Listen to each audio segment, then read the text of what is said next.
আবারও এক বেনজির প্রতিবাদের ছবি দেখল শহর কলকাতা, গোটা রাজ্য। চিকিৎসক ধর্ষণ খুনের বিচার চেয়ে ফের পথে নামলেন নাগরিক সমাজ। শেষ রাতে বেনজির জনজোয়ার। হাইল্যান্ড পার্ক থেকে শ্যামবাজার দীর্ঘ ৪২ কিলোমিটার রাস্তা জুড়ে হলো রিলে মশাল মিছিল। কোথাও হুইলচেয়ারে, কোথাও ওয়াকার নিয়েই মিছিলে হাঁটলেন প্রবীণ রাও। এই আগুন নিভবে না, আলোর সন্ধানে রাত জাগল কলকাতা। নির্যাতিতার পরিবারের সঙ্গে মধ্যরাতে অঙ্গীকার করলেন শহরবাসী। দিনে দুবার ব্যবহার করো স্টপেজ ক্রিম আর নিজেকে রাখো evergreen Keya Seth aroma therapy stoppage cream আর খুঁজে পাও নতুন আমিকে।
আরজিকর মেডিকেলে চিকিৎসক ধর্ষণ খুনের মামলায় শিয়ালদা আদালতে প্রশ্নের মুখে পড়ল সিবিআই।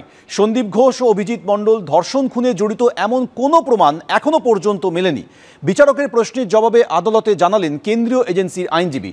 সন্দীপ ঘোষের নার্কো অ্যানালিসিস এবং অভিজিৎ মণ্ডলের পলিগ্রাফ টেস্টের আবেদনও করল সিবিআই। আরজিকর মেডিকেলে চিকিৎসকের ধর্ষণ খুনের বিচারের দাবিতে চাপ বাড়ছে সিবিআই এর ওপর। শুক্রবারও পথে নেমে সরব হয়েছে জুনিয়র ডাক্তার থেকে নাগরিক সমাজ। আর কতদিন সময় চাই? শুধু একজনকে ধরছো আর বিড়াল ইঁদুরের খেলা খেলছো, এটা আমরা মেনে নেব না। সুপ্রিম কোর্ট ডাইরেকশন দিচ্ছে যত তাড়াতাড়ি পারো এইরকম যা কালপিট আছে, যারা এই অন্যায়ের সঙ্গে জড়িত, তাদেরকে ধর আর তাদেরকে সমস্ত সমাজের সামনে এক্সপোজ করে দাও। আর এদিনই ধর্ষণ খুনের মামলায় শিয়ালদা আদালতে প্রশ্নের মুখে কার্যত দিশাহারা দেখালো সিবিআইকে। শুক্রবার আরজিকর মেডিকেলের প্রাক্তন অধ্যক্ষ সন্দীপ ঘোষ, টালা থানার ওসি অভিজিৎ মণ্ডলকে নিজেদের হেফাজতে চায় কেন্দ্রীয় এজেন্সি। বিচারক সিবিআই এর আইনজীবীকে প্রশ্ন করেন, সন্দীপ ঘোষ ও অভিজিৎ মণ্ডল কিভাবে ধর্ষণ খুনে যুক্ত? তাদের বিরুদ্ধে কোনো প্রমাণ পেয়েছেন নাকি তারা তথ্য প্রমাণ লোপাটে যুক্ত? জবাবে সিবিআই এর আইনজীবী কোনো পোক্ত জবাব দিতে পারেননি। তিনি বলেন, আরজিকর মেডিকেল কলেজ ও টালা থানার সিসিটিভি ফুটেজ সংগ্রহ করা হয়েছে। সকাল 10টার সময় ওসি থানায় ছিলেন না, তিনি কোথায় ছিলেন দেখার জন্য ফোনের কল লিস্ট বের করেছি। এরপর বিচারক জানতে চান, সন্দীপ ঘোষ ও অভিজিৎ মণ্ডল ধর্ষণ খুনের ব্যাপারে আগে থেকে জানতেন, এমন কিছু জানতে পেরেছেন? এমন কিছু তথ্য পেয়ে থাকলে কেস ডায়েরি দিতে বলেন বিচারক। সিবিআই এর আইনজীবী তখন জানান, এমন কোনো তথ্য প্রমাণ এখনো পর্যন্ত তাদের কাছে নেই।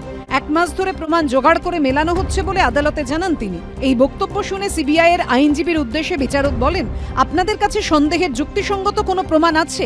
আপনারা যে ব্যাখ্যা দিচ্ছেন তা যুক্তিগ্রাহ্য নয়।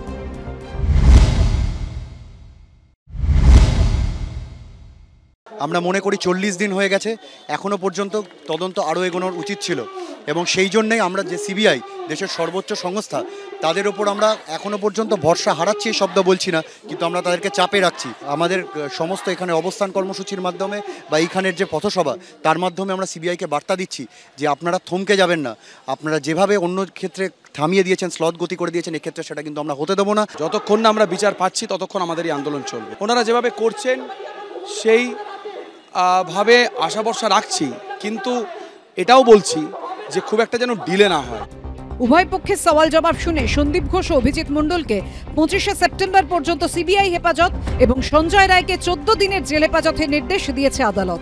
তদন্তে অসহযোগিতার অভিযোগ তুলে এদিন সন্দীপ ঘোষের নার্কো অ্যানালিসিস এবং অভিজিৎ মণ্ডলের পলিগ্রাফ টেস্টের আবেদন করে সিবিআই। 23শে সেপ্টেম্বর এই নিয়ে শুনানির দিন ধার্য করেছেন বিচারক। এদিন শিয়ালদা আদালতে মুখবন্ধখামে একটি রিপোর্টও জমা দেয় সিবিআই।